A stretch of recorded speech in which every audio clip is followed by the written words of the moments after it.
Eu quero saudar os amados com a paz do Senhor, amém? Para você que não nos conhece ainda, né? Eu costumo dizer e brincar, eu não mordo. Então, você pode ficar tranquilo que você não será mordido por mim, né? Quem já estudou comigo, que é meu aluno, já foi meu aluno ou minha aluna, sabe que a gente não morde ninguém, né? Embora a gente também faça a avaliação, porque quando a gente estuda, a gente precisa passar por uma avaliação, senão a gente não passa de ano, né? Mas também a avaliação não morde ninguém, não é verdade, minha princesa? Né? Então, aqui tem aluno, Lani também já estudou comigo, né? Então, sabe que a gente não morde. Eu estou brincando um pouquinho para descontrair você. Bom, é um prazer estar de volta, né, nessa proposta nova, né? Nessa proposta do Seminário Teológico com uma roupagem e uma cara nova. Por quê? Porque depois de muita oração, o Senhor nos deu essa direção, a pastora Marlete, a gente sentou, conversou, de voltarmos às aulas do seminário com uma nova roupagem. E a proposta nova é essa, a gente vai ministrar o curso, né? A nossa grade foi reformulada, né? E eu vou brincar para vocês, a gente não dá diploma, diploma do MEC, né? A gente brinca um pouquinho, né? Então, ninguém vai receber aqui, tem formatura, tem diploma, mas não existe diploma reconhecido pelo MEC, tá? Mas vocês terão um diploma para vocês validarem que vocês fizeram um curso de teologia, né? Então, eu quero louvar a Deus porque vocês estão aqui. Amém, irmãos? Amém?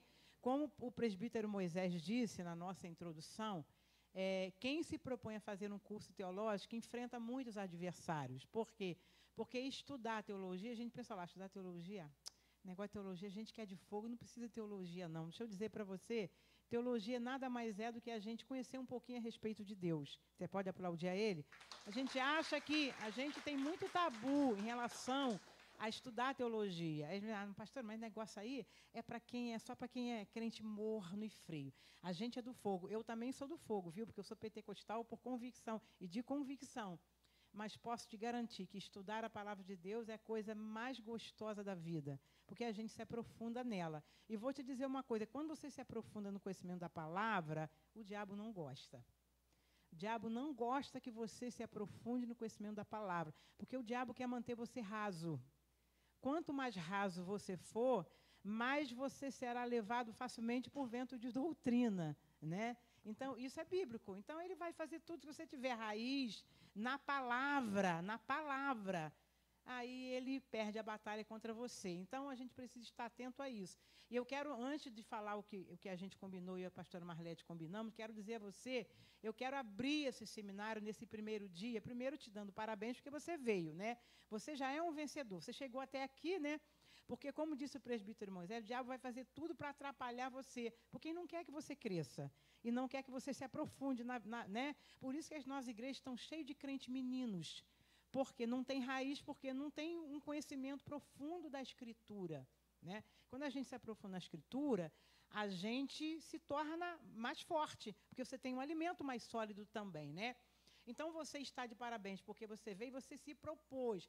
Mas eu quero dizer para você, eu sempre digo isso nas aberturas de curso de seminário. O valor que você dá a algo é determinado pelo preço que você está disposto a pagar por esse algo. Amém, irmão? Se você valoriza algo, você vai ralar para valorizar, para fazer esse algo. Se esse algo não tem valor para você, você não vai pagar preço nenhum, porque né? É óbvio que se a gente for virar a moeda do outro lado, não tem valor. Se eu valorizo a escola dominical, o ensino da palavra, eu me esforço para estar na escola dominical, né? Porque tem valor para mim. Se eu valorizo o curso que eu começo a fazer, teológico, esse curso tem valor para mim, eu vou ralar e me esforçar ao máximo para estar, porque tem valor para mim. Se não tem valor nenhum, a gente não vai fazer esforço nenhum também, né? A gente vem hoje, amanhã não vem, né? Eu costumo dizer, ela lembra que a gente falou no primeiro dia de aula, quando o curso começou há anos atrás aqui, né? Começar é muito bom. Chegar no final, todo mundo quer o pódio, a coroa. mas passar pelo meio é que são elas, né? Então, a gente começa empolgado, maravilha, a gente fica mirando, eu quero o pódio, eu quero receber meu diploma, minha coroa, mas para você chegar ao final, você tem que ralar e passar pelo meio. E o meio que você vai ter percalço. Você vai ter luta, dificuldade, batalha, então passe por esse meio. Enfrente as dificuldades para você chegar ao final e conseguir o seu diploma teológico. Amém? Você pode aplaudir o Senhor por isso? Amém? E conforme, falando sobre o curso, nessa roupagem nova, né, a proposta do seminário é funcionar dentro do espaço do culto, né? Nós temos o culto, uma abertura, né, um louvor, uma oração, e depois o seminário até 9, né, até 21 horas, a gente tem o estudo da palavra e dentro da grade, seguindo um padrão, seguindo uma metodologia da nossa grade. O nosso curso teológico, as matérias serão bimestrais, né? Então, a gente tem 2 meses para estudar a cada matéria. Então, eu dou um conselho a você, como a gente só tem 2 meses, e você será avaliado com prova ou trabalho, porque se você não fizer prova nem trabalho, você não tem como passar, você não tem nota, né? Então, eu te dou um conselho para você não faltar. Porque nós temos o quê? 4, né, semanas em cada mês, então temos 8 aulas, né? Está todo mundo ligado? 8 aulas. Quer dizer, mas eu posso fazer uma prova e conhecer tudo e passar, beleza. Mas você não vai ter o conteúdo da matéria da grade. Então, o problema não é você só passar, é você ter um conteúdo. Então, a gente orientou dizendo que você não possa faltar. É claro que situações emergenciais são emergenciais. Mas é bom você procurar evitar o máximo de faltar, porque nós temos somente 8 aulas. Você vai prestar conta da aula que você vai estudar. E uma outra dica que eu vou dar, quem é meu aluno já sabe disso, né? Você tem uma apostila, que o seminário é gratuito. Como disse o presbítero Moisés, aproveite a oportunidade, porque você não vai encontrar aí fora um curso de teologia gratuito, né? Não existe. Eu sou professora na área teológica há mais de 40 anos. Eu posso te garantir que você não vai encontrar. Tudo que você possa imaginar de seminário, já lecionei. Então, você não vai encontrar nenhum curso teológico, é gratuito. Aqui é gratuito, você só vai pagar o seu material didático, que é a apostila a cada bimestre. Mas tem que pagar? Você precisa pagar, porque é uma forma de você honrar quem ralou e trabalhou para montar a apostila para você. Até porque, se você comprar um material didático na livraria, eu poderia indicar um livro para você, 1 ou 2, mas você vai pagar 20 vezes mais caro que você pagar o custo de uma apostila. Então, a opção pela apostila é porque é para facilitar o custo financeiro para você. Amém, irmãos? Amém? Tá? Então, não reclame, mas eu tenho que pagar R$20. Pague com o coração aberto, porque você vai estar abençoando também a minha vida. Amém? Semeie no meu ministério, que com certeza Deus também vai abençoar você. Você pode aplaudir o Senhor por isso? Amém? E esqueci alguma coisa? Esqueci mais alguma coisa? Acho que não, né? Bimestral, nós teremos avaliação. Na semana que vem, na próxima quarta, eu vou trazer já o tema do trabalho de vocês para avaliação. Vou orar essa semana para checar se eu vou dar uma prova ou se eu vou passar um trabalho, tá? Aí, mas eu não sei fazer, eu vou ficar com medo, eu acho que eu não vou. Não tenha medo. Aqui é um lugar de você crescer e perguntar. Tem dúvida? Pergunta a professora. Aqui temos um espaço. Eu quero perguntar essa matéria, não entendi, essa aula não entendi. Levante a sua mão, você vai ter um espaço para perguntar, amém? Aqui não é lugar de você sair com dúvida, é lugar de você aprender. Amém de novo? Amém? Então, eu acredito que só, né? Então, vamos nos sentar. Eu quero fazer mais uma oração. Eu sei que nós já oramos, eu quero fazer mais uma oração só. Você tem uma apostila em mãos, né? Feche os seus olhos mais uma vez. Pai, em nome de Jesus, nós te agradecemos por esse momento. Louvamos-te, Senhor, por esta hora. Louvamos-te por esse dia. Louvamos-te pela vida de cada aluno que se encontra aqui. Recebe a nossa gratidão por esse novo desafio, pela vida de cada aluno que se encontra. Cada um saiu do seu lar com as suas dificuldades e problemas que só o Senhor sabe, conhece e entende. Mas nessa hora, Pai, eu te peço que o teu Espírito Santo comece a mover, ó Deus, nesse lugar, Comece a se mover nesse lugar para falar ao nosso coração através, ó Deus, daquilo que nós nos propusemos como curso teológico. Mas cremos que o Teu Espírito é livre para passear em nosso meio e fazer a obra que Tu queres fazer em cada coração através do estudo da Tua palavra nessa noite. Visita e abençoa cada aluno e toca no coração de cada um deles. Que cada um deles, ó Deus, saia daqui alegre para que o Teu nome seja glorificado. E que todos os problemas que deixamos do lado de fora, Deus, sejam convertidos agora, Deus, para que, em esperança, para que aquilo que ainda não aconteceu, nós possamos declarar que irá acontecer para a glória do Teu nome, porque Tu irás fazer o novo em cada vida, e coisas grandes há de acontecer na vida de cada um dos Teus filhos a partir dessa noite. Recebe a nossa gratidão e adoração, e que o Teu Espírito Santo, que é o nosso mestre por excelência, que Ele possa nos ensinar nessa noite todas as coisas, para a glória do Teu nome. Amém e amém. Aplauda Ele. Amém. Bom, você tem uma apostila em mãos, né? Se você...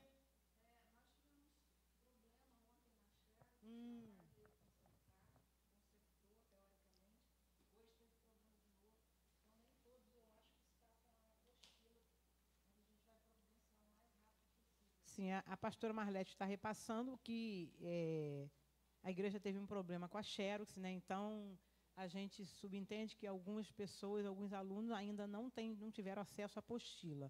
Mas a igreja providenciou o conserto da Xerox. Então, se você, porventura, hoje está sem, não se preocupe. Você vai receber a sua Xerox direitinho, tá? E procure sentar perto de alguém que tem. Eu sei que a gente tem que fazer a separação social, mas se você puder esticar assim, emprestar, ou então você preste atenção. Agora, uma outra dica que eu quero dar a você, quem já estudou comigo sabe, não fique preso somente a Xerox, tá? Porque eu tenho uma forma de avaliar por aquilo que eu falo. Então, porque eu quero saber se você está atenta à aula. Às vezes você está aqui, mas está pensando no Nordeste, no coco da Bahia, né? Que você, eu deixei de tomar um coco lá na Bahia. Então, você às vezes vai ficar pensando, estou preso aqui, eu vou fazer a prova só com aquilo que está aqui. Eu não avalio assim. Então, você tem a sua share para você estudar, para você ler, mas preste atenção, traga caderno, Bíblia e caneta, para você anotar aquilo que é falado aqui. Porque na hora de avaliar, eu não vou avaliar você só pela share, vou avaliar por aquilo que eu falo, que eu quero ver se você prestou atenção. Amém, irmãos? Amém? Não esqueça de anotar, porque na hora da prova você vai usar as suas anotações. Tá? Amém? Vamos lá, vamos abrir a nossa apostila, tá? Eu vou deixar a minha Bíblia aberta aqui, onde eu quero, e a gente vai...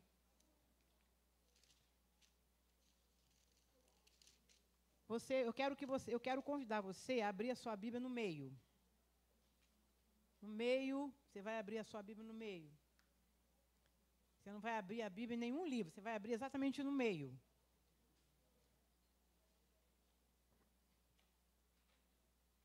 Tem alguém precisando de uma apostila? Eu quero emprestar uma aqui, depois você me devolve. Tem alguém precisando? Eu vou te emprestar. Essa é minha, mas você pode usar, que depois você me devolve, tá? Você vai abrir numa página em branco entre o Evangelho final e o último livro do Antigo Testamento. Amém?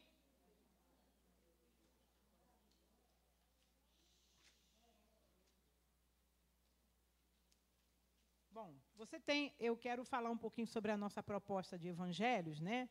A gente poderia começar com o Antigo Testamento, nós poderíamos começar com outra matéria da grade. Mas a gente pensou em começar com o evangelho porque como a gente brinca, vamos começar do começo, né? Então, é bom começar do começo, né? Então, a gente brincando um pouquinho, a gente quis começar do começo. Então, a nossa proposta em abrir o curso teológico com essa matéria, assim, aos nossos olhos tão simples e tão comum. Porque a gente fala de evangelhos, né? Então, vamos começar com os evangelhos, né? Então, eu quero aproveitar, antes de nós introduzirmos a apostila, nós vamos estudar essa matéria na nossa grade, ela tem um título de Novo Testamento 1, que, né, são os evangelhos, né?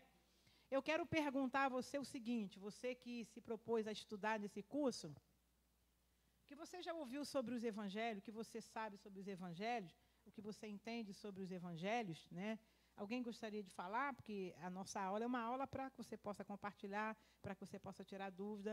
O que alguém gostaria de falar? O que você sabe sobre o Evangelho ou sobre os Evangelhos? O que você já ouviu falar sobre os Evangelhos? Para a gente poder introduzir. E alguém gostaria de falar ou ninguém quer falar nada? A gente vai prosseguir. Nada até agora? Vamos pensar um pouquinho aqui? Bom, quando a gente fala sobre os evangelhos, ou dos evangelhos, a gente pensa o seguinte, né? A gente pensa logo em Mateus, Marcos, Lucas e João. A gente sabe, evangelhos, né? Se eu perguntar a você quantos evangelhos nós temos, quem pode responder? Quem chuta? Hã? Vamos no chutômetro. Quantos evangelhos nós temos? A Rose está dizendo aqui 4 evangelhos. E aí? Todo mundo concorda? Nós temos 4 evangelhos? E aí, gente? Temos ou não temos? Mateus, Marcos, Lucas e João. Certo ou errado? Certo? Errado. E aí, é errado, pastora? Não são 4? Errado. Nós não temos 4 evangelhos. Ué, por que a gente não tem 4 evangelhos? Não está lá na minha Bíblia? Mateus, Marcos, Lucas e João. Certo ou errado? Ah, sim, nós não temos 4 evangelhos, sabe por quê? Na verdade, o evangelho é um só. Nós temos um evangelho na visão de 4 evangelistas. Amém, irmãos? Né? Por exemplo, vamos lembrar aqui um episódio da nossa história moderna, no nosso tempo, nossa época. Atentado nas Torres Gêmeas dos Estados Unidos, da World Trade Center. 11 de setembro. Quem lembra? Todo mundo lembra, né? É impossível não lembrar. Bom, se eu disser para vocês assim, a gente sabe que foi 11 de setembro, o ano eu não lembro. Quem lembra o ano? 2001, né? 11 de setembro. Então, veja bem, vamos supor que um jornal famoso, né? Ele diga assim, olha, eu quero chamar alguns jornalistas para cobrir o evento do atentado de 11 de setembro. Aí ele escolha 5 jornalistas do jornal dele, famoso, né? Aí eu quero que vocês possam cobrir o atentado. É claro que eu estou falando de uma coisa que já passou, né? Mas estou usando como exemplo, né? Poderia ser um evento mais atual, né? Mas foi o que eu lembrei agora. Então, quero que vocês cubram. Então, os 5 jornalistas, eles vão em busca de fato para poder cobrir aquela manchete, aquele acontecimento, porque foi um fato real que aconteceu, eles vão cobrir. Aí eu pergunto, esses 5 jornalistas, eles vão cobrir o mesmo evento, o mesmo acontecimento. Eles vão escrever da mesma forma? É exatamente isso aí que são os evangelhos. O evento é um só, o fato é um só, mas cada um escreveu, né, dentro da sua visão. E olha o detalhe, cada um escreveu para o propósito que deveria escrever. A gente não pode perder isso de vista, tá? Cada evangelista tinha um propósito. O fato é o mesmo, o evento é o mesmo, a situação é a mesma, mas cada um escreveu na sua visão, dentro do propósito que cada um se propôs a escrever. Amém, irmãos? A gente precisa lembrar, eu sempre falo para os alunos de seminário, o propósito de um livro, ao ser escrito, né, por um autor, um livro bíblico, não anula de forma alguma a inspiração da escritura desse livro.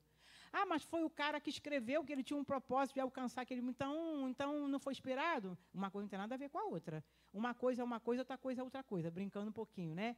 O cara podia ter um propósito, mas a inspiração do Espírito Santo é outra coisa. Amém, irmão? Todo mundo entendeu isso, tá? Então, veja bem, agora vamos abrir aqui. Para nós entendermos Novo Testamento, né, a gente abre o Novo Testamento, a gente se depara com o primeiro livro que a gente chama de Mateus, né, Evangelho de Mateus. Para a gente entender o Novo Testamento tem um pano de fundo. Você não vai entender nenhum livro da Bíblia sem entender o pano de fundo. Aqui não é uma classe de bebês. Aqui é um seminário, então a gente pode ir mais profundo. Todo mundo concorda? Tá? Você não, eu não consigo entender. Aqui é o lugar de você aprender e você entender e mergulhar um pouquinho mais fundo. Não dá para entender nenhum livro da Escritura sem que você entenda o pano de fundo dele. Todo livro tem um pano de fundo, tá? Então, para eu entender os evangelhos, eu preciso entender o pano de fundo dos evangelhos, senão não dá para eu entender.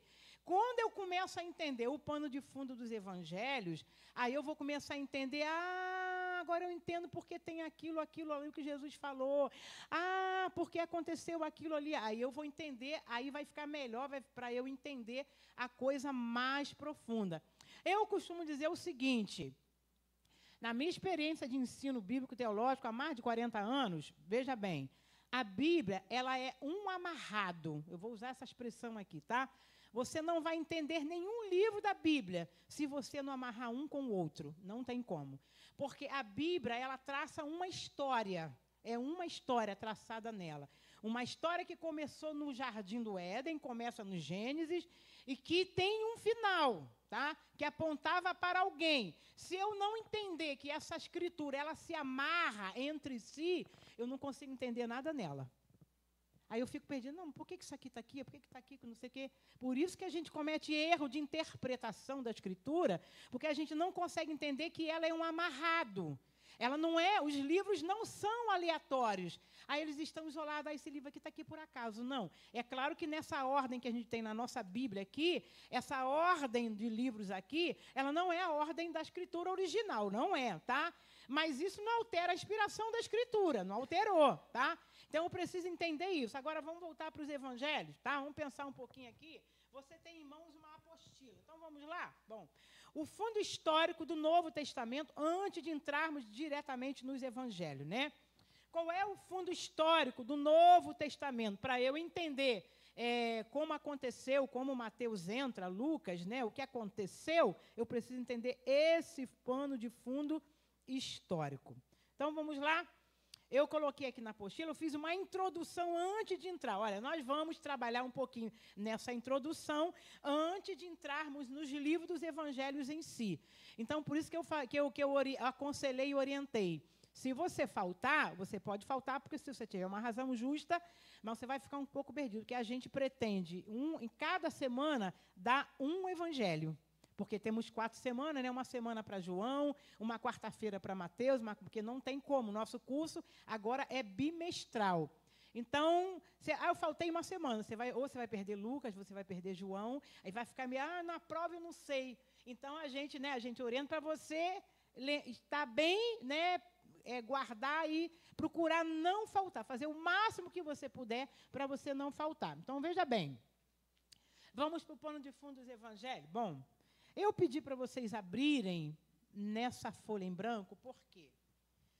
O Antigo Testamento, você tem... Qual é o último livro do Antigo Testamento? Nós sabemos que é Malaquias, tá? Esse Antigo Testamento, né, profeta Malaquias, encerra-se o Antigo Testamento e Israel estava onde quando a palavra profética cessa?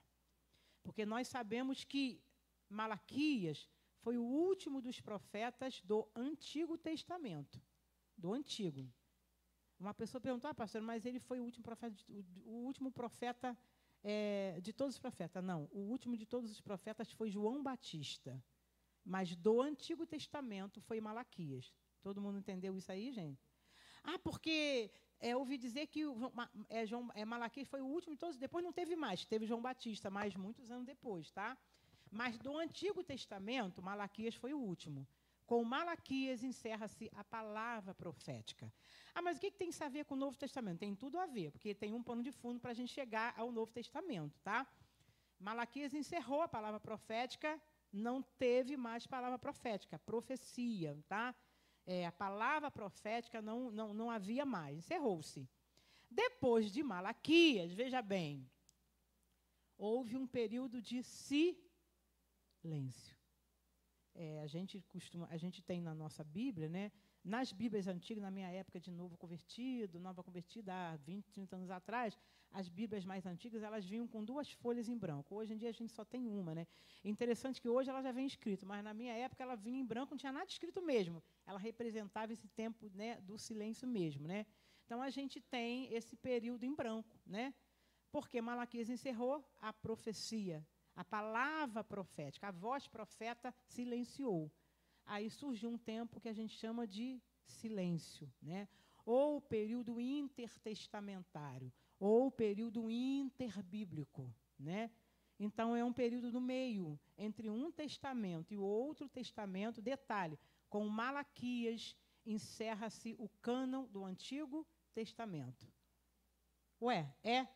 Malaquias encerrou o cânon do Antigo Testamento. Tá claro? Até aí alguém tem dúvida? Todo mundo ok? Se você tiver dúvida, levante a mão, que é o lugar de perguntar é aqui, tá? Então, vamos lá. Aí a gente tem o que aqui?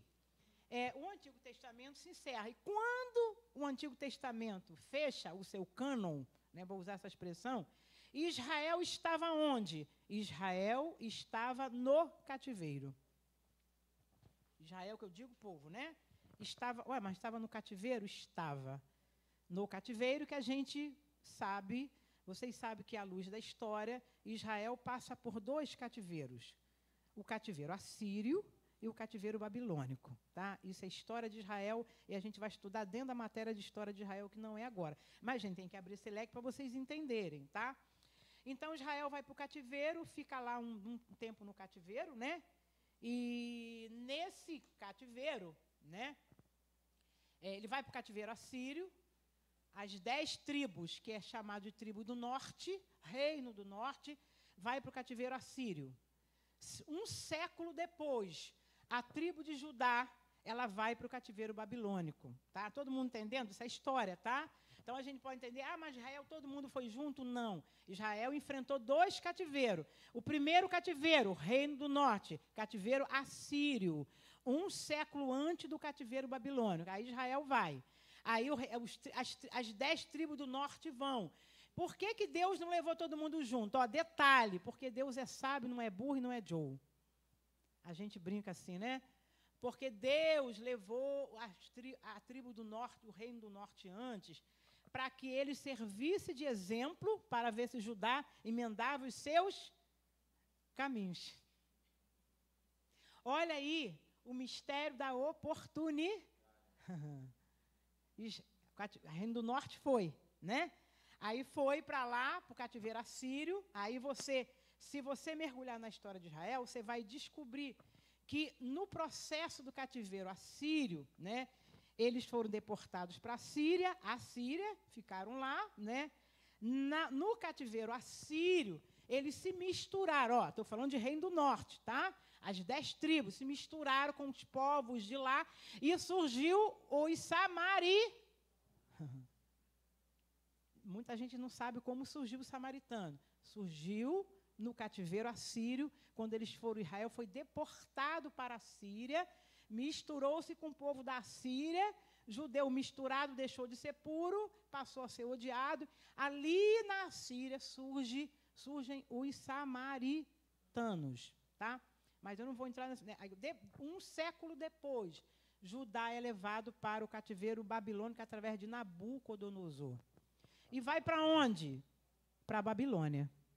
Eles ficam lá até se cumprir os 70 anos preditos pelo profeta Jeremias, e ficam ali.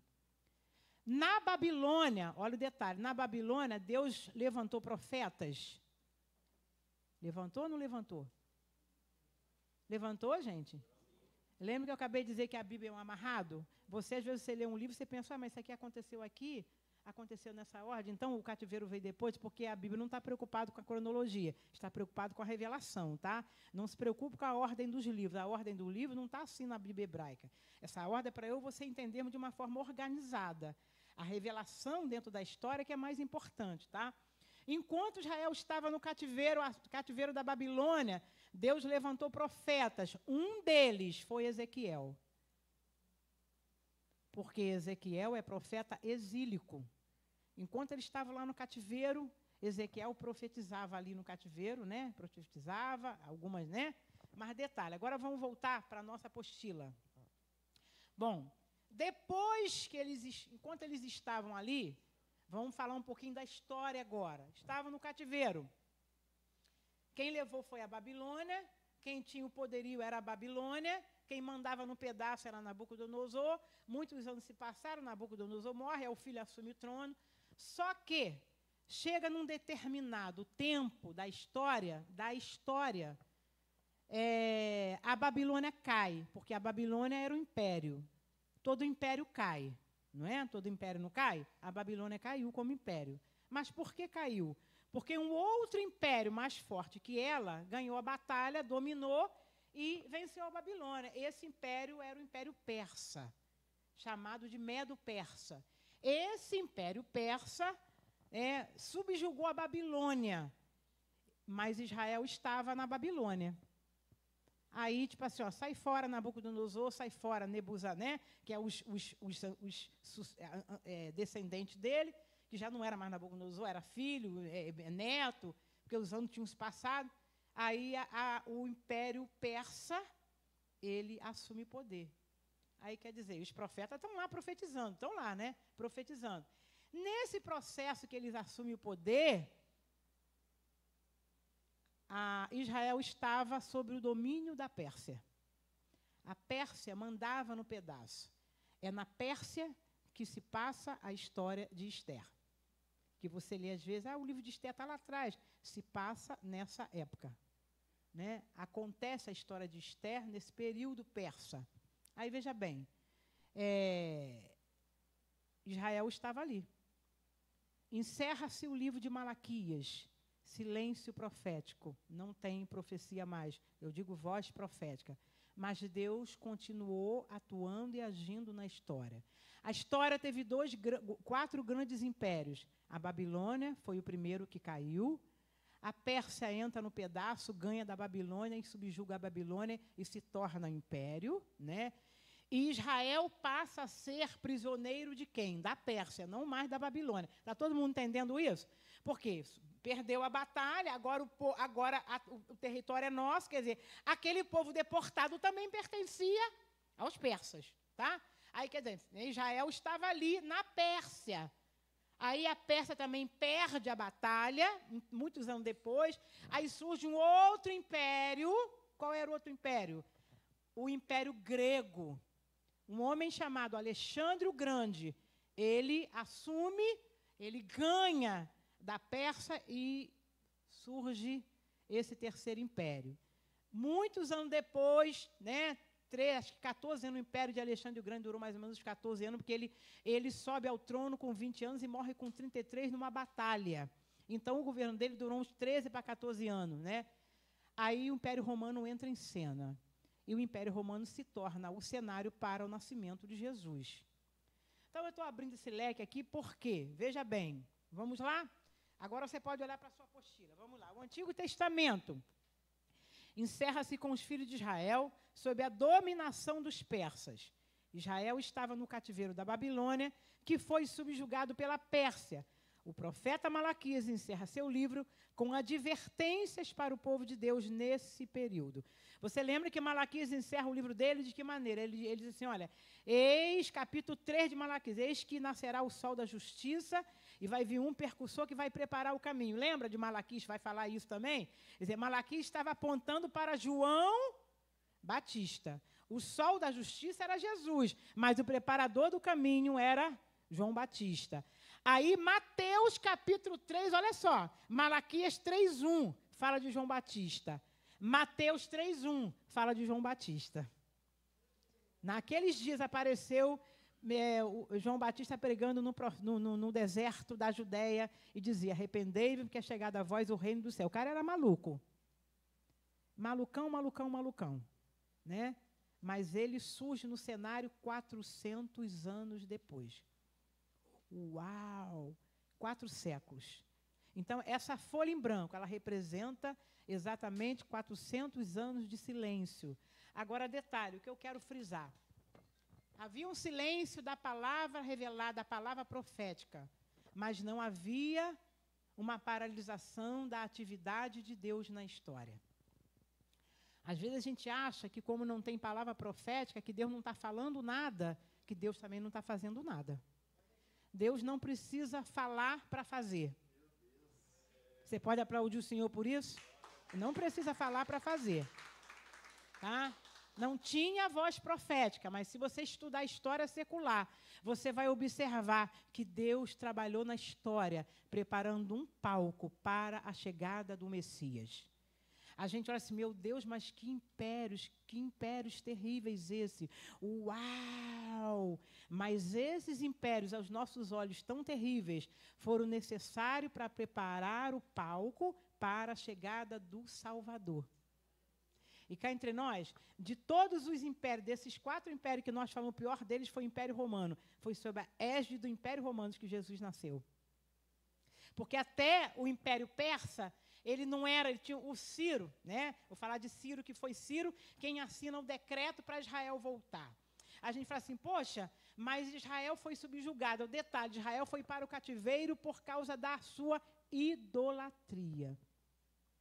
E eu vou te dizer, o cativeiro amassou tanto Israel, mas tanto, que Israel aprendeu o que demorou anos para aprender, que não deveria se prostrar diante de outros deuses. Depois que saiu do cativeiro, nunca mais Israel idolatrou ninguém. Porque foi por conta da idolatria que Israel foi para o cativeiro. Quando as 10 tribos do norte foram para o cativeiro assírio, Deus deu uma oportunidade à tribo de Judá, que era o reino do sul.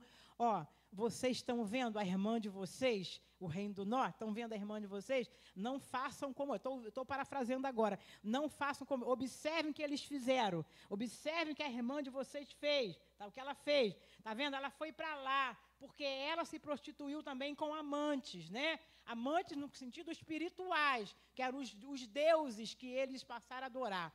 Não faça igual a ela, mas não adiantou. 1 século depois, eles fizeram a mesmíssima coisa.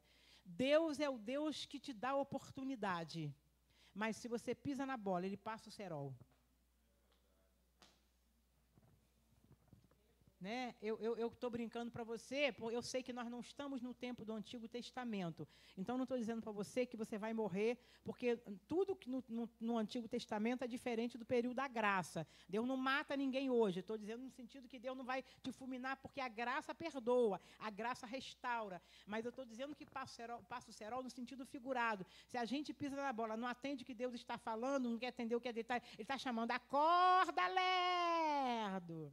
Acorda, lerdo. Ele está chamando e a gente está dormindo. A gente está dormindo, babando e roncando. Está ligado, gente? E ele acorda, lerdo. E a gente não está nem aí para ele. A gente fala assim, estou nem aí, estou nem aí, estou nem aí. Aí chega uma hora assim, acabou-se, acabou-se.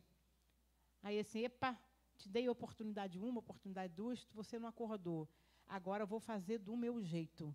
Aí o jeito de Deus você não gosta, você não vai gostar.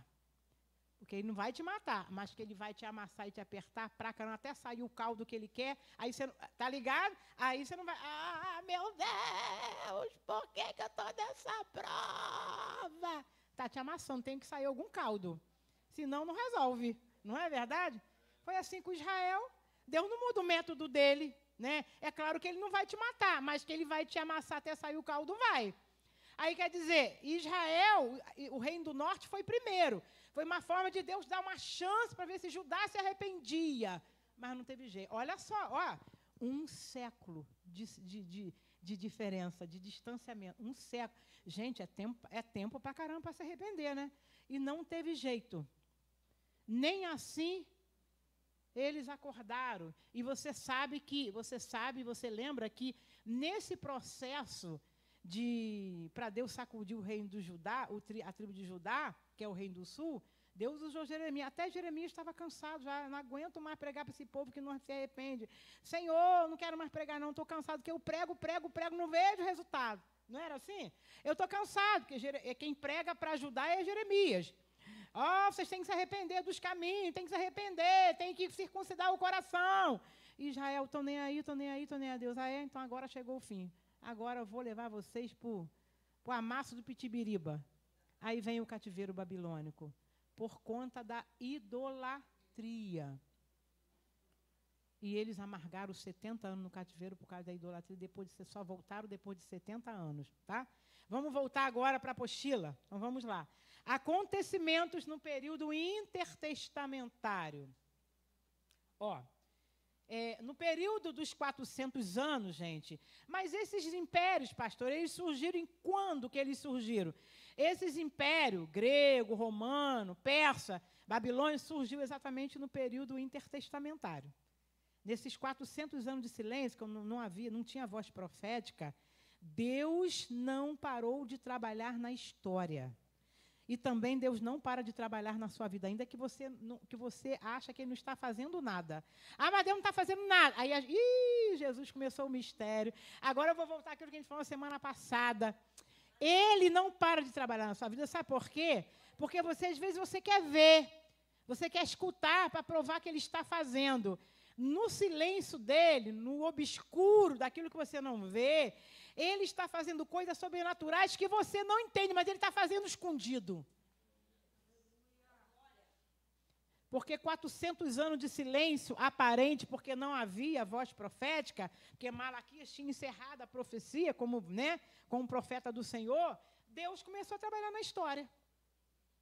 Aí surgiram nesse processo da história 4 impérios. Israel viveu sob o domínio desses 4 impérios durante os 400 anos de silêncio ou durante o período interbíblico. Tudo isso preparava o palco para a chegada do Messias, para que se inaugurassem os evangelhos, que é o que a gente vai estudar.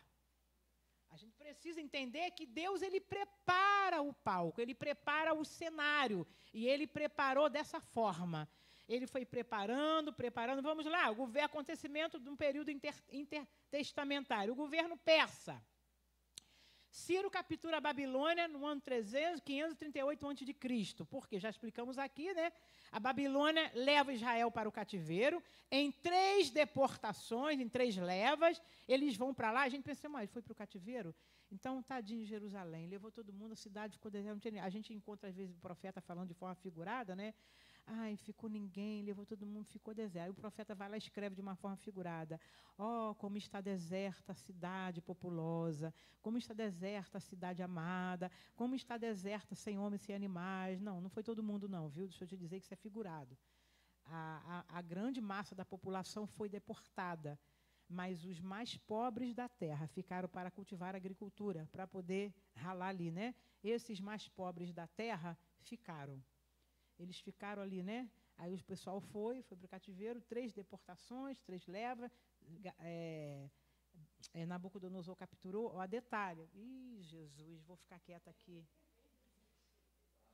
Nabucodonosor, quando invadiu Jerusalém, invadiu depois de um cerco de 2 anos. O cara cercou a cidade, sitiou Jerusalém durante 2 anos. Rodou, ganhou no cansaço, tá? Eu quero te dizer, se você não vigiar, o diabo ganha você no cansaço. Porque sabe qual é a arma que o diabo mais usa na terra para jogar crente por baixo? Essa semana eu conversava isso com alguém. O Espírito Santo me trouxe aqui, isso aqui está servindo para alguém. Sabe qual é a arma que ele usa? Desânimo.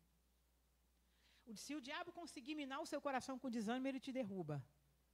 Porque ele é que espera em colocar desânimo no coração de crente. Eu estou desanimada, minhas promessas não vão acontecer, não acontece nada na minha vida. Eu não consigo emprego, minha porta fechada. Não vou orar mais não, estou muito cansada, não acontece nada. Deus se esqueceu de mim. Fala sério, você merece uma coça. Achando que Deus se esqueceu de você? Fala sério, né? Eu tenho que lembrar do profeta Isaías, nunca, pode por acaso uma mãe se esquecer do filho do seu ventre, do filho que mama? Mas mesmo que essa se esquecesse do filho que mama do seu ventre, eu, todavia, o Senhor não me esquecerei de ti. Então, você pode achar que está cansado, mas não cansado você pode ficar. Sabe por quê? Porque Paulo fala assim, a gente pode estar cansado, mas não abatido. A gente pode estar cansado, mas não destruído. A gente pode estar assim, mas não assim. A gente pode estar assado, mas não assim. Agora, desanimado não. Sabe por quê? Porque se o diabo encontrar desânimo no seu coração, ele te derruba. Porque a arma que ele usa na terra contra o crente é o desânimo. Estou desanimado, não vou orar mais não. As coisas não acontecem na minha vida. Ai, Senhor. Aí a gente faz igual o profeta Elias. Toma a minha vida, não sou melhor que o Senhor. Eu sou melhor que o meu pai, quero morrer. Parece a Tiririca. Fala sério, hein? Você merece outra coça. Mas não é verdade? Ele que brinca assim, eu quero morrer. Aí Deus fala, vai morrer nada, porque eu sou o Senhor e estou contigo. Amém? Então, veja bem. Vamos voltar aqui. Ciro captura a Babilônia em 538 a.C. Encerra-se o Antigo Testamento. Esther sobe ao poder. Você tem os acontecimentos históricos preparando o palco para os evangelhos, tá? Esther sobe ao poder. O nome judeu entra em uso pela primeira vez. Você sabe que o judeu, Israel não era chamado de judeu, né? Eles eram um povo hebreu. Mas de onde surgiu o termo judeu, então? Por quê? Porque você sabe que o reino do sul é que foi levado para a Babilônia, não foi o reino do norte. Acabamos de dizer que o reino do norte vai um século antes. Mas, pastor, o que é reino do norte? Vou recapitular. As 10 tribos de Israel. Mas esse negócio de 10 tribos, depois de mais reino do sul, não entendi nada, pastora. Você sabe que quando Israel inaugura a monarquia, né, começa a monarquia com qual rei? Saul. Certo ou errado? Depois de Saul vem quem? Davi, o homem segundo o coração de... Saul, Reino Unido. Davi, Reino Unido, tá? O Israel unido. Depois de Saul, de Davi, vem quem? Salomão, Reino Unido. Depois que Salomão morre, Roboão, que era o sucessor de monarquia, era passado de pai para filha. Vem Roboão. Com Roboão deixa de ser unido, por quê? Porque Roboão viajou na maionese e escorregou na casca de banana, né? Ele foi ouvir o conselho de uns jovens que cresceram com ele. É claro, eu estou abrindo o leque para falar do relato da história, mas eu e você sabemos, à luz da Escritura, que fazia parte do propósito do Senhor, né? Mas a gente extrai lição do erro que o Espírito Santo deixou escrito e narrado na Escritura, tá? Deus não deixou erro para eu e você repetirmos os erros, mas deixou para eu e você aprendermos e não cometemos esses erros. Amém, irmãos? Amém? Então, Roboão, ele assume o trono, ele faz um acordo com os jovens que cresceram com ele e fala assim, que nada, esse negócio de eu vou ficar paparicando esse reino aí, um monte de gente. Não, eu vou fazer o que meus amigos mandaram, vou aumentar tributo mesmo, eu vou pesar a mão, vou triplicar o valor dos tributos e que se dane, quero saber disso não. Aí ele deu essa resposta para o povo, mas isso já tinha sido profético, porque um outro homem, né, Jeroboão, tinha proferido uma profecia de que uma capa se rasgava, né, verdade? 10 ficava de um lado, 10 pedé, né, era mais ou menos assim. Né? Eu estou só resumindo, né? Então, isso era profético. O reino se dividiu com Roboão. A partir da divisão do reino, né, o reino do norte ficou com 10 tribos. O reino do sul ficou com 2 tribos, Judá e Benjamim. Mas Judá era uma tribo, né, as 2 tribos se absorveram. Elas se absorveram entre si e acabou se tornando uma tribo só, praticamente, que a gente chama de Reino do Sul. Esse Reino do Sul, chamado de Reino de Judá, é que dá origem ao nome judeu. Confere? Está todo mundo entendendo? Mas onde surge esse nome? Esse nome surge na Babilônia, ou no cativeiro, ou na Pérsia, conforme você quer entender. Porque primeiro é Babilônia, depois passa a ser uma província da Pérsia, tá? Então surge lá, porque até então o termo era hebreu, eles eram chamados de hebreus, né? Mas aí depois que eles vão para o cativeiro, lá no cativeiro, é que surge o termo judeu. Por que a gente chama de judeu? Porque surge lá. Vem oriundo da tribo de Judá, que vai para a Babilônia e, consequentemente, a Pérsia. Está todo mundo entendendo ou alguém tem dúvida? Está claro até aí? Então, veja bem. Bom, aí ele entra e usa esse nome pela primeira vez, surgem as sinagogas. Tá? Por quê? A gente lê, Jesus entrou numa sinagoga. Jesus entrou. Quem?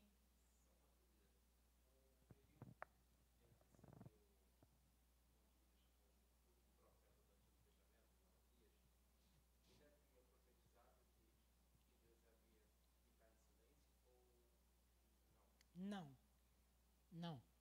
Ele profetiza, todo mundo entendeu a pergunta dele? No período de Malaquias, ele perguntou se Malaquias tinha profetizado que Deus ficaria em silêncio.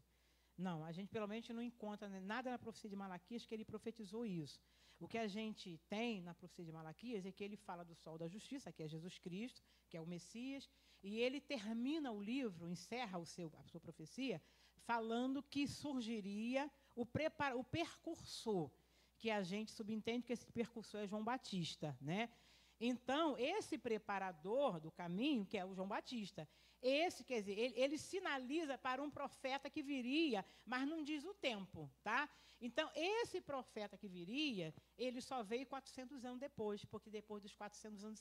Porque nesse intervalo de um testamento para o outro, nesse espaço, Deus, ele trabalhou na história. Por isso que a gente fala, às vezes, a gente acha, não, Deus não está falando nada, então ele não está trabalhando. Quando ele fica em silêncio é porque está trabalhando, tá, filha? Amém? Como diz a letra do louvor, né? Ele estava em silêncio no sentido de uma fala profética, mas ele trabalhava na história. Eu quero dizer para você o seguinte, se Deus trabalhou na história secular, a gente sabe o que a gente aprende aqui? Que Deus é o Deus que trabalha na história secular, porque tudo ele faz convergir para ele, até a história secular.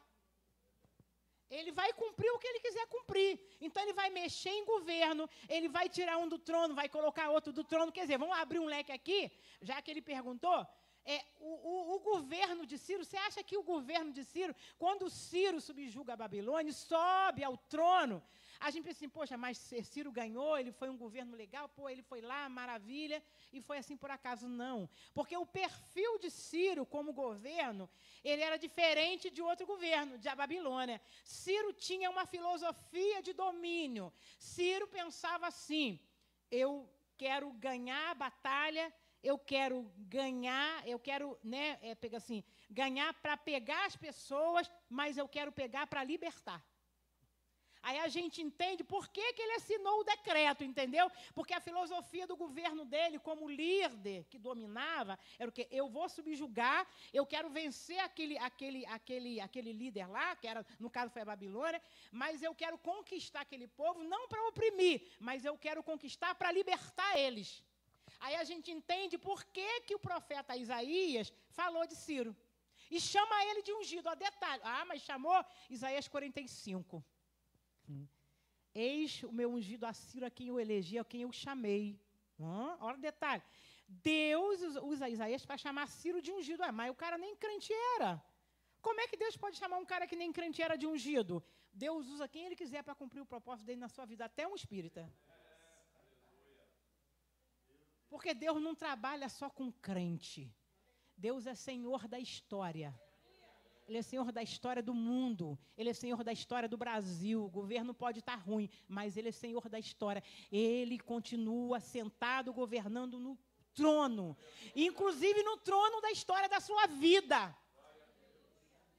Aí ele levanta Ciro. Aí Ciro ascendeu ao trono. E olha o detalhe. A história, a gente tem o quê? Vou dizer assim. As fontes, a gente tem muita informação que a gente não tem na... Você não vai encontrar esse detalhe na Bíblia. A gente tem as fontes históricas, o historiador dessa época dos 400 anos, o maior deles é o Flávio Josefo. Se você ler alguma coisa, porque ele é um historiador que narrou os acontecimentos dessa época. Quer dizer, a gente tem na fonte histórica que Ciro... Ele, quando fala assim, eis aqui diante de ti as portas para abrir, as portas que não se fecharão. Isaías 45, você pode ler lá, você vai ver, né? Eis que abre os ferrolhos de bronze. Por quê? Porque Isaías está profetizando e falando de como Ciro conquistaria a Babilônia e ganharia. E ele, no momento em que ele encontra a Babilônia, assim, é tipo assim, vou usar essa expressão assim, dormindo no ponto, ele adentra pelas portas da Babilônia, destrói os muros e entra e ganha a batalha e subjuga todo mundo e assume o território da Babilônia e passa a ser território da Pérsia. E aí você vai entender, a Babilônia não poderia libertar Israel. Ó, que interessante, por causa da maneira de Nabucodonosor governar. Mas Deus levantou um que tinha uma outra filosofia de domínio. Ó. Eu conquisto para libertar depois. Né? Aí por isso que ele é chamado de ungido. Sabe por quê? Porque nesse contexto, ungido é aquele que foi levantado com uma missão. Ele tinha uma missão, ó, botei na terra para cumprir um propósito. Aí ele vai usar quem ele quiser, mas na minha vida vai usar aquele homem lá, não conhece Jesus, aquela pessoa, se ele quiser te mandar para o Nordeste, para o Sul, para os Estados Unidos, ele vai usar quem ele quiser para te levar onde ele quer. Ah, mas eu estava pensando, pastora, que ele ia usar aquela irmãzinha Rosane Xará. Acertei, viu? Que ele ia usar a minha Xará. Eu pensei que ele fosse usar o presbítero Robson. Você pensou errado. Ele pode usar quem ele quiser. Porque de onde menos se espera que vem, dizia minha velha mãe, né? A gente acha que Deus tem que usar só Rose. Deixa de ser exclusivista, ele usa quem ele quiser. Fala sério. Pastor Marlete quer falar?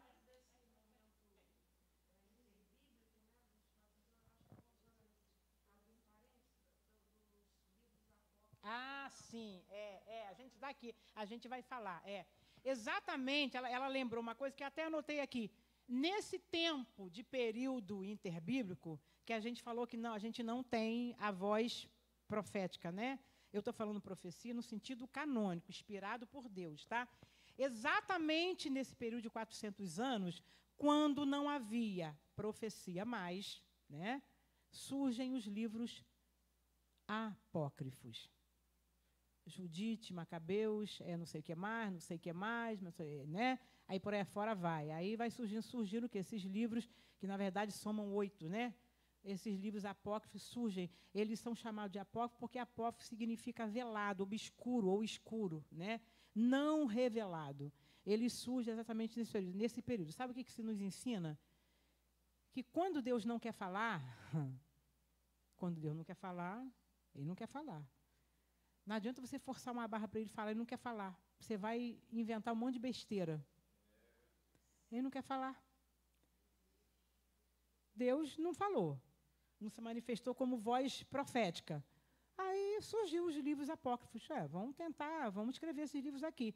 E apócrifo por quê? Porque eles reconhecidamente, fazendo um trocadilho, não foram reconhecidos como inspirados por Deus. Daí o fato de a gente não ter na nossa Bíblia, porque a nossa Bíblia foi contada como canônica, eles não passaram, tá?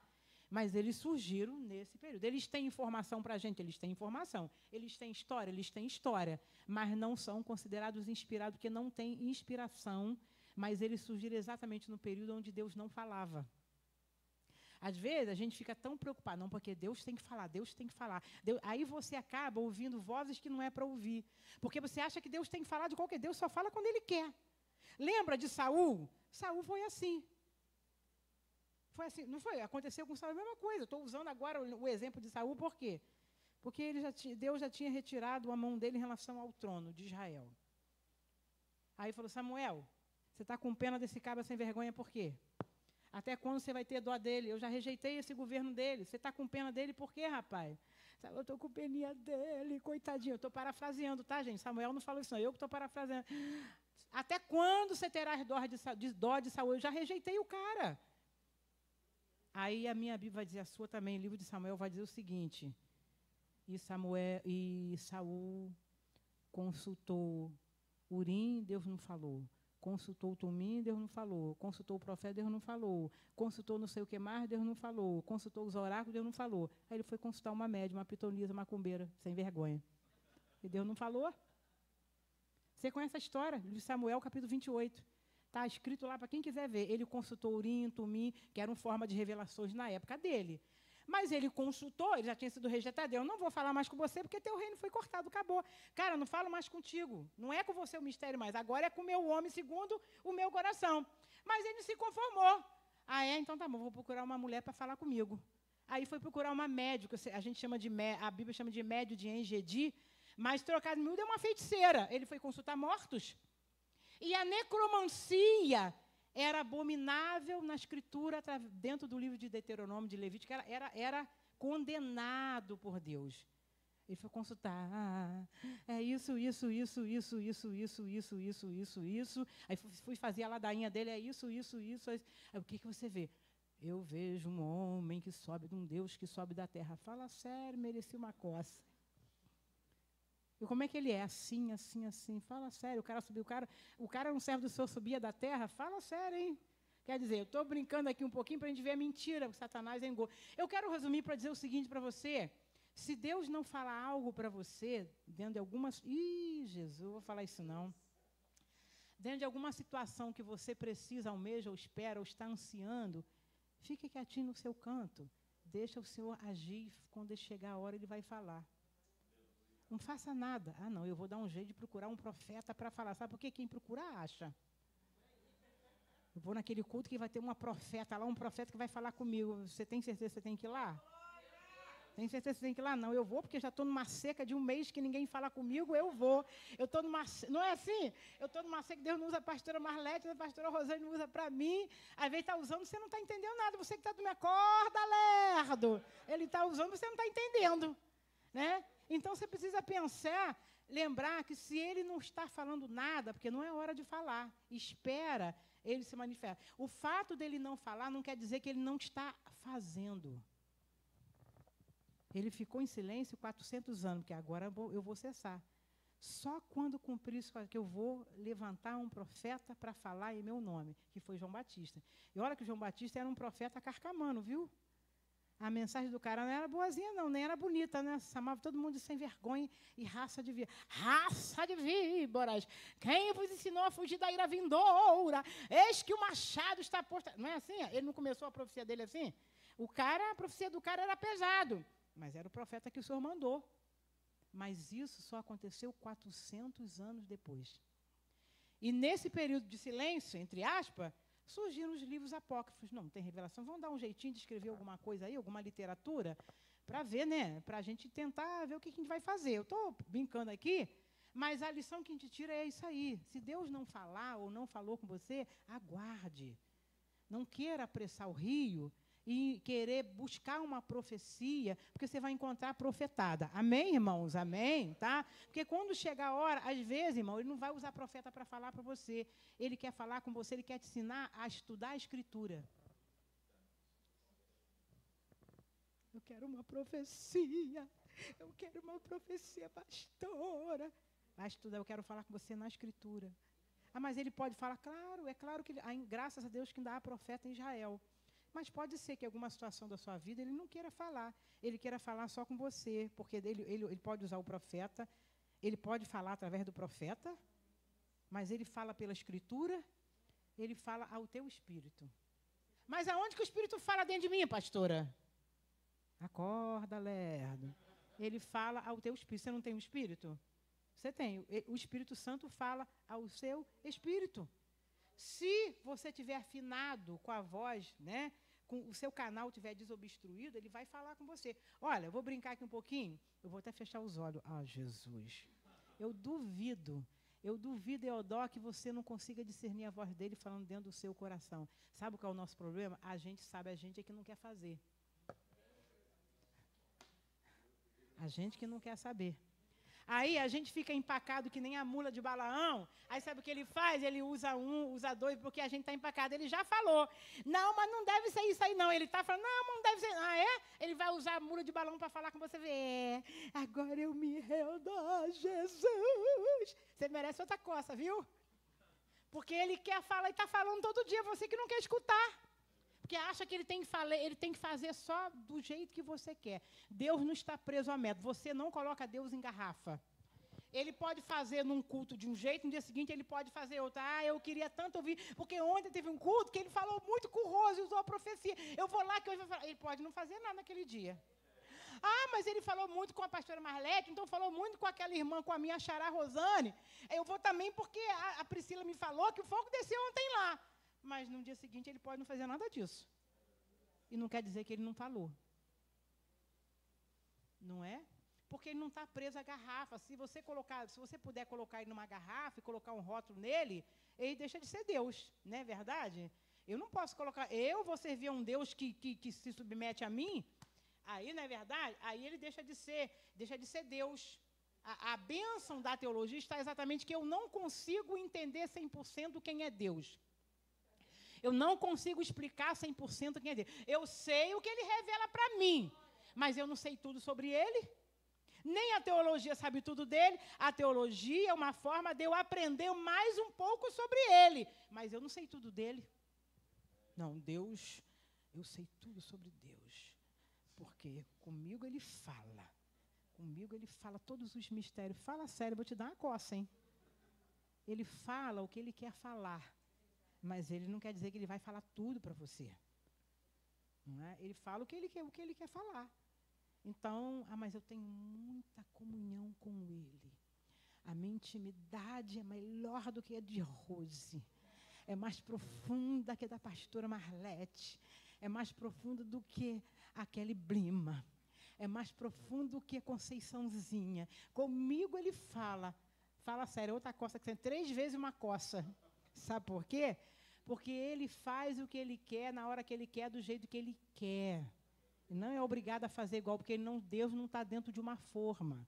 Ele faz o que ele quer, na hora que ele quer, da forma mais inusitada, ele fala. Amém? Você pode aplaudir a ele? Amém, irmão? Então, vamos lá. Vamos continuar, antes da gente fechar. Nome judeu, surge as sinagogas. Israel estava longe. Por que surgiu as sinagogas? Surgiram. Por quê?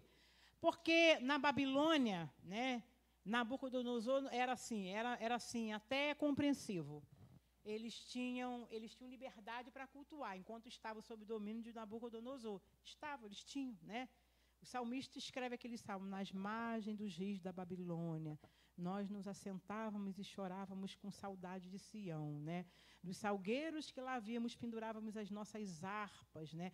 As pessoas nos viam chorando e perguntavam: canta um cântico da sua terra para nós. Mas como cantaremos um cântico se nosso coração está... Lembra desse salmo? Salmo 137, né? Aí, quer dizer, o salmista descreve uma parte do que acontecia lá. Eles estavam tristes, mas Nabucodonosor não reprimia, eles até cultuar. Mas olha só, eles não tinham templo para adorar. Não tinha templo. O templo ficou onde, gente? Em Jerusalém. Não tinha como oferecer sacrifício, porque não tinha templo. O ritual do sacrifício era feito onde? No templo, né? Olha só, detalhe, vou abrir um leque aqui. No cativeiro, no cativeiro babilônico, dos 3 ofícios que Israel tinha, o rei, o sacerdote e o profeta, detalhes. Anote isso aí, já estou dando a dica, tá? Anote isso aí. Dos 3 ofícios que Israel tinha, rei, sacerdote e profeta, só sobreviveu o profeta.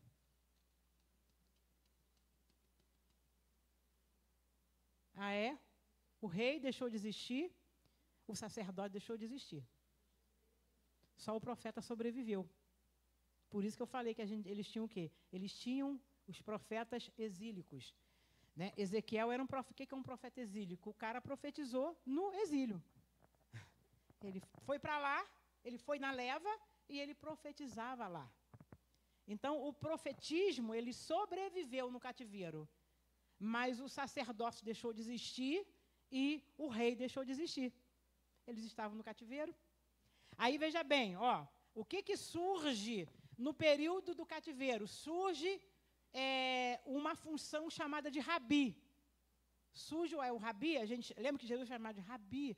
Tu és mestre em Israel. O que era rabi? Era um mestre que ensinava. Era mais profundo que um professor. Ele era mestre. A função do rabi surge no cativeiro. Por quê? Porque eles não tinham, guardem isso, não tinha templo para cultuar. Eles estavam no cativeiro, tá? Lembre disso. Não tinha templo, não tinha como fazer sacrifício. Aí eu vou oferecer um cordeirinho aqui. Não tem como, tá no cativeiro. Ah, nós vamos fazer aqui, vamos fazer um culto aqui, não tem tabernáculo, também não tem templo, não tem como fazer isso. O que você acha que manteve a fé viva dos judeus? Alguma coisa aconteceu para que eles mantivessem a fé viva, para que não morresse, né? Para que eles não perdessem a identidade como povo. Você imagina você num cativeiro 70 anos. E olha que Jeremias falou assim, não adianta você chorar, que não vai voltar tão cedo. E você sabe que Jeremias lidou com falsos profetas que falavam assim, cativeiro, nada, esse cara está maluco. Esse cara deve ter, tomou uma birita. Ele está doido aí, ele tomou uma 51. Porque ele está dizendo que o cativeiro não tem nada. Esse cativeiro aí é rapidinho, vai acabar logo. Jeremias, vai durar muito. E vai levar 70 anos. O profeta que é profeta de verdade, o que ele fala se cumpre. Você pode aplaudir o Senhor? E vou te dizer mais. Se você é profeta de verdade, seja profeta de verdade de fala inspirada profética, de fala inspirada, que a gente hoje não tem o dom de profecia, a gente tem um dom de profecia. Todo mundo entendeu o mistério, tá? Quer dizer, se você tem um dom de profecia de fala inspirada, pode ter certeza que você vai lidar com falso profeta também. E você vai ter que separar o vermelho do amarelo, porque o falso profeta existe até hoje. Existe? Não existe? E como Jeremias lidou com o falso profeta? Não vai ter cativeiro, não. Vai ter não, cara. Ele tomou uma 51. Não vai ter nada. Ele não vai ter cativeiro. Vai ter nada. Aí Jeremias, ó. Aí Deus, Jeremias, profetiza para Israel, faz o seguinte. Ele fala para ele o seguinte, ó. Esses profetas falsos, eles curam superficialmente a ferida do meu povo. Eles dizem que tem paz, quando não há paz. O que é curar superficialmente? É botar um emplástozinho só, mas não tomou antibiótico. Você imagina uma ferida podre. Vou passar uma pomadinha, um nebacetim. Vai curar por fora, mas se ela está podre por dentro, vai ter que tomar antibiótico. Concorda comigo? Certo ou errado? Não eu passo nebacetim quando eu machuco o dedo, quando eu machuco a unha. Mas se for profundo, tem que tomar o quê? Um antibiótico. Aí, quer dizer, o que é figurado? O que Deus quis dizer? Olha, os falsos profetas estão falando mentira. Estão dizendo que não tem cativeiro. Eu estou dizendo que tem. Tem cativeiro, vai durar 70 anos. É tempo para caramba. Dá para casar, para ter filho, para ter neto, para ter tataraneto, para ter bisneto. Aí Deus falou assim, Jeremias, fala para eles que eles podem construir casa, eles podem construir mansões, eles podem plantar, podem construir edifícios, podem casar os filhos, porque vai durar o cativeiro. Eles só vão voltar com 70 anos. E só voltaram com 70 anos. O que Deus fala na sua vida, ele vai cumprir. Ele prometeu, ele vai cumprir. Agora, se ele não prometeu, ele fala assim, não estou nem prometido, não mandei você inventar moda. Mas o Senhor me falou isso aqui. Fui eu que falei mesmo, você ouviu do falso profeta? Aí você tem que fazer a sua escolha. Né? Aí eles ficaram lá, não tinha como adorar, está no cativeiro. Muito tempo, como é que a gente vai? Não deu para levar o tabernáculo para lá. Não deu para levar o templo também. Eu vou fazer, como é que a gente vai adorar aqui? Socorro! Não tem adoração. Vai manter a fé viva como? Você imagina se você estivesse lá. 70 anos no lugar que não é seu, com hábitos que não é seu, num ambiente que não é seu, cultura que não é sua. Como é que você vai manter a sua fé viva? Aí Deus é muito sábio, Deus é inteligentíssimo. Aí surgiram o quê? Surgiram as sinagogas. E surgiu a função do rabino, ou rabi, que é o mestre. Aí as sinagogas foi o lugar de quê? Onde a leitura da Torá era feita. As sinagogas surgem no finalzinho do cativeiro, né? No período do cativeiro. Era a maneira, era o lugar onde eles se reuniam para adoração. Do jeito dele, né? Dentro daquela realidade da sinagoga, né? Mas a leitura da Torá, foi a leitura da Torá e as orações nas sinagogas que manteve a fé viva dos judeus. E eles não perderam a identidade, porque eles... Olha detalhe, aqui tem um detalhe aqui para a gente fechar uma revelação de Deus para você. Porque eles seguraram a onda num cativeiro que durou 70 anos. Longe da pátria, longe da família que tem... Ih, Jesus, vou entregar isso não. Longe da pátria, longe da terra, longe da família, longe da identidade. Porque eles se mantiveram de pé. Porque eles fizeram duas coisas. Ou porque tinha ali duas coisas. Primeiro, tinha escritura. Quando você está no estreito do sufoco, sabe o que vai te segurar de pé? Que vai manter você no meio da luta, no meio do seu exílio? Porque, meu Deus, não vou entregar esse negócio, não, eu vou encerrar isso. O seu exílio, sabe o que significa exílio? Vou repetir isso aqui para a gente encerrar. Exílio é você estar no lugar que você não quer estar. A Babilônia não era o lugar que Israel queria estar. Exílio é você estar convivendo com pessoas que você não quer conviver. Os babilônicos, ou os medos, né, não eram as pessoas que Israel queria, porque Israel era exclusivista. A gente não come qualquer comida, a gente não pode tocar nisso, a gente não pode tocar naquilo, a gente não pode comer isso aqui. Então, conviver com um povo que tinha cultura diferente da sua, era difícil pra caramba. E como eles conviveram ali? Como eles ficaram naquela situação? O exílio é estar no lugar que você não quer estar. É conviver com pessoas que você não gostaria de conviver. Eu não quero conviver com essa pessoa. Se eu pudesse, eu fuzilava. Se eu pudesse, eu fulminava. Aí Deus estava assim para você, ama. Não dá para amar, não, Senhor. Ama. Mas não dá para amar porque eu não gosto. Ama. E está te ensinando a amar no seu exílio. E exílio é outra coisa. A terceira coisa que o exílio é você fazer o que você não quer fazer. Estar no lugar que você não quer.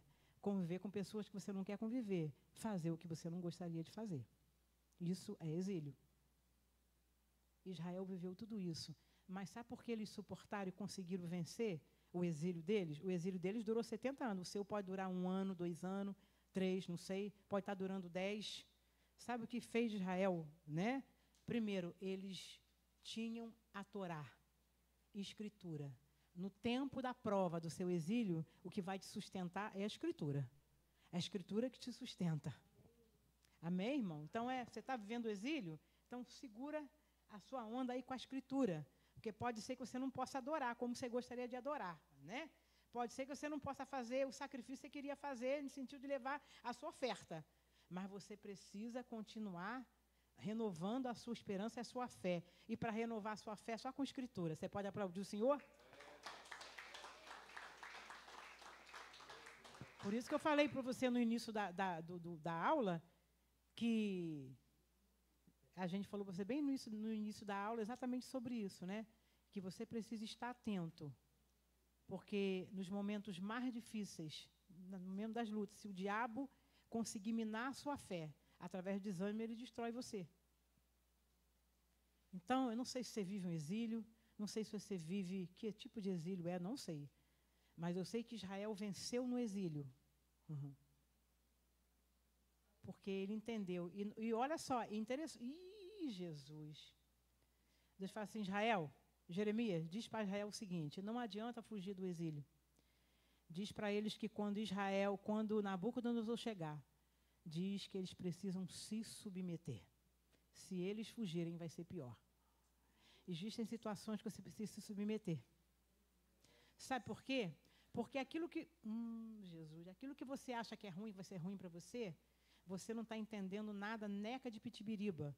Você pode achar que é ruim, mas ele está te dando esse ruim aparente para te preservar, para você não morrer aqui. Então, quando Israel foi para o exílio, foi preservado lá, porque se ficasse teria sido pior. Se lutasse contra Nabucodonosor, morria. Submeta-se a ele, que se não submeter, vai morrer. Então, deixa ele levar, porque eu tenho um propósito lá. Sabe por quê? Porque Deus queria trabalhar em Israel. E a gente já falou isso aqui no início, né? Deus trabalhou tanto, amassou tanto, que o pecado que eles cometeram, que levou eles para lá, que foi idolatria, nunca mais eles idolatraram.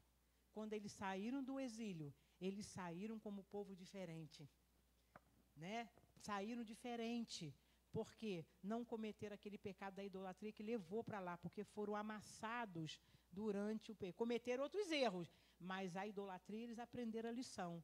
Porque o êxodo, o casamento do êxodo, você sabe disso, que Israel, quando casa no êxodo, a aliança foi feita nos seguintes termos: não terás outros deuses diante de mim. Casamento no Sinai. A aliança do Sinai estava baseada nisso. Não terás outros deuses. Israel não fez nada do que ouviu no Sinai. Abandonou o Senhor e conheceu outros maridos e casou-se com outros maridos. Aí o profeta Oséias vai dizer, tu, Israel, te prostituíste com muitos amantes. E eu vou encerrar dizendo para você, Deus tem ciúme de você. Se você é do Senhor, conserve-se íntegro e puro para o Senhor, porque Ele não quer dividir você com ninguém. O seu casamento com o Senhor tem que permanecer casamento com o Senhor. A gente sempre brinca aqui, casa com Jesus, que é a melhor coisa que você tem que fazer. Mas eu não tenho uma esposa. Casa com Jesus. Mas eu não tenho marido. Casa com Jesus. Até que Ele te dê um casamento na terra, físico, casa com Ele. Fecha assim, Jesus, estou contigo, não abro. Casa com Ele, fica com Ele. Melhor coisa, melhor marido que você vai ter. Vou te garantir isso, né? Ele não vai te trair, não vai te enganar, nada. Vai te dar um puxão.